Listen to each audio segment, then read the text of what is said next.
We begin this year with a race between the new, more contagious strain of the coronavirus first identified in the UK and the vaccine, the multiple vaccines that have been approved for use.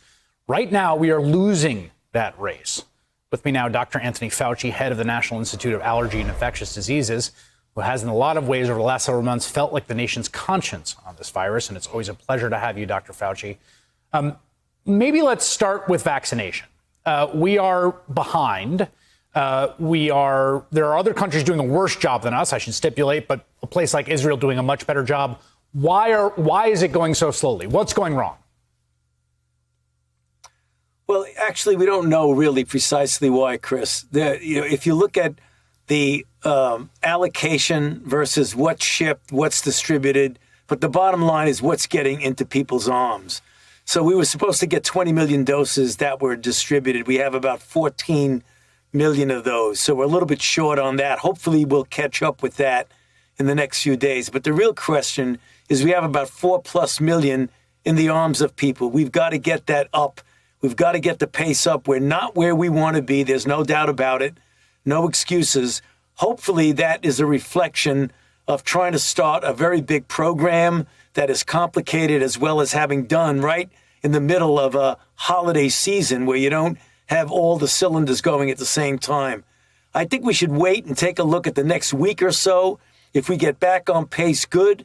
If not, we got to start looking at what the reason for that is and how we're going to correct it. There seems like two different things happening here. So one I want to focus on is in those sort of the first tier, right? So we had the prioritization, issued by the CDC, and I think that first tier made a lot of sense. Healthcare workers and then folks that work in long-term care facilities, including people that live there. Right. Ohio Governor Mike DeWine said that 60% of nursing home workers declined the vaccine. And I've heard somewhat similar things from some other people I'm in regular contact with reporting. I guess the first question is, are we seeing a lack of shots in arms among that first tier because of just voluntary refusal for people to take the vaccine? Do we know that?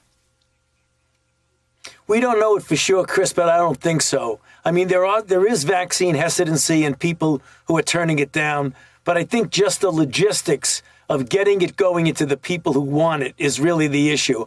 I don't think we can blame it all on vaccine hesitancy. I think that might explain a part of it, but that can't be the excuse for it. We've got to do better in just logistically and mechanically getting it going to get it in people's arms. That's where the lesion is. We've got to correct that.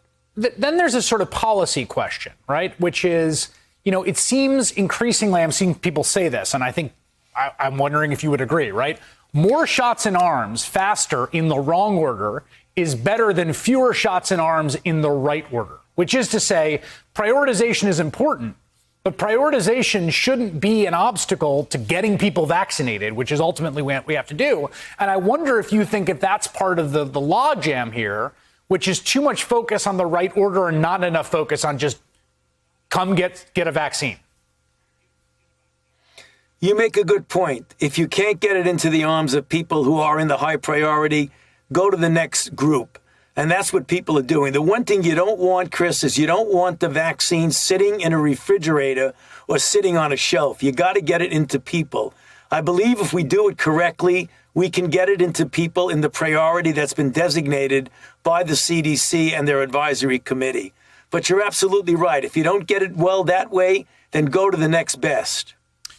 What is the role of national coordination here? I mean, it does seem to me like the way the division of labor here has been that the federal government ships and the federal government comes up with these prioritization, through the advisory committee of the CDC, and then it sends them to the states and the states have to distribute. And I guess one question is that sufficient? Do we need a more coordinated federal response? Is that something you've talked to the incoming Biden administration about, for instance? Yes, we have. I mean, we are talking about that, of having more of a liaison and a link between the federal effort, the federal plan, the federal resources that go to the state. The feds can't do it alone, Chris. No way. No. Yeah. But sometimes when you leave the states on their own, they really do need help. They need some more guidance. They need more resources. What is your anticipation of whether and how things change in 16 days, and what the benchmarks will be for whether we are trending in the right direction or not? Well, I think the issue that's on everybody's mind is the efficiency and the effectiveness of getting the vaccine rolled out.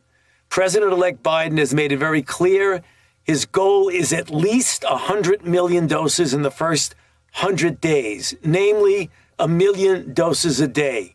We can do that, Chris. I mean, this is something that's doable. We've had historically things that we've done in the past as far back as 1947 when we had a big full court press on getting people vaccinated for smallpox in New York City. It can be done. You get everything in the right place, everybody cooperating, everybody collaborating, and we could do it. That's the main issue that we want to get done in those first 100 days.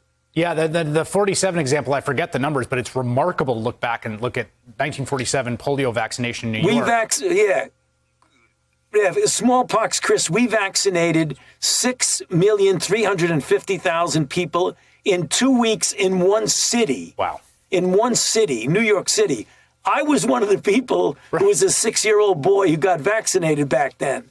And they did it. So if we can do it that way, we can do it now.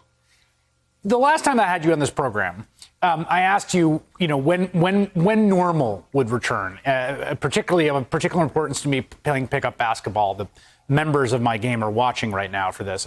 You, a basketball player for Regis High School yourself, had said that the third quarter of this year, 2021, and definitely into the fourth, you can play pickup basketball, sweating in each other's faces, right? The high sort of risk activity.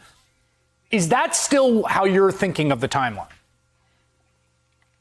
The answer, Chris, is yes. If we get the people vaccinated who can and should be vaccinated. I've said that in order to get what I would consider a good herd immunity, we don't know exactly the number, but it's somewhere in the range between 70 and 85% of the people vaccinated.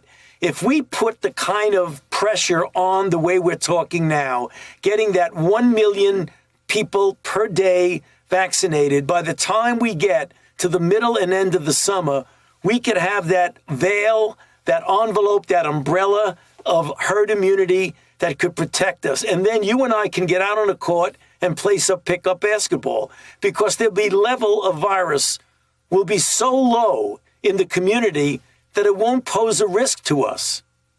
Final question for you. How worried are you about this new strain? The UK announcing they're shutting down today. There's some data suggesting it is considerably more transmissible. How serious should we take this?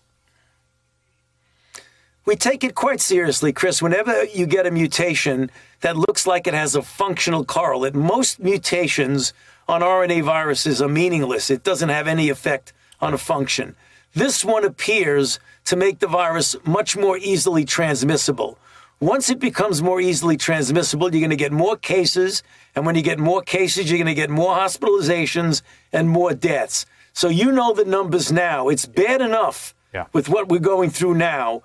We don't need to get it worse. So the answer to your question, Chris, we take it quite seriously. Dr. Anthony Fauci, one of Regis High School's greatest products, New York City's greatest products. Thank you, Dr. Fauci. I appreciate it. Thank you, Chris. Good to be with you.